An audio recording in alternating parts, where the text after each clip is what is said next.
ભરૂચમાં પત્નીના અંગત ફોટા મોબાઈલમાંથી ડિલીટ ન કરતા મિત્રએ જ મિત્રની હત્યા પ્રકરણમાં આરોપીને સાથે રાખી પોલીસે ઘટનાનું રિકન્સ્ટ્રક્શન હાથ ધર્યું હતું, જેમાં આરોપીએ જ્યાંથી દવા, કરવત તેમજ પ્લાસ્ટિક બેગ ખરીદી હતી તે જગ્યાની પણ પોલીસ દ્વારા તપાસ હાથ ધરવામાં આવી હતી.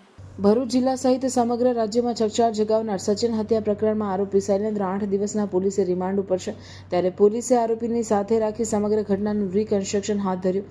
આરોપીએ જે મકાનમાં હત્યા કરી હતી તે મકાનમાં આરોપીને સાથે રાખી પોલીસ તપાસ અર્થે પહોંચી હતી. પોલીસ તપાસમાં હત્યા બાદ આરોપીનું બીપી ઘટી જતા જે દવાખાનેથી દવા લીધી હતી ત્યાં પણ તપાસ હાથ ધરાઈ હતી. તે ઉપરાંત આરોપીએ હત્યા કરવા માટે ખરીદેલ કરવટની દુકાને તેમજ જ્યાંથી પ્લાસ્ટિકની બેગની ખરીદી કરી હતી તે જગ્યાએ પણ તપાસ હાથ ધરવામાં આવી હતી. આરોપીએ કઈ રીતે હત્યા કરી સહિત મૃતદેહના ટુકડાઓને કેવી રીતે નિકાલ કર્યો એ સહિતની માહિતી મેળવી હત્યારાએ મહિલાના કપડાં પહેરી ટુકડાઓનો નિકાલ કર્યો હતો તે તમામ વિગતો પોલીસે મેળવી આખી ઘટનાનું રિકન્સ્ટ્રક્શન કર્યું હતું, જેના પગલે લોકોમાં ઉત્તેજના પ્રસરી જવા પામી હતી.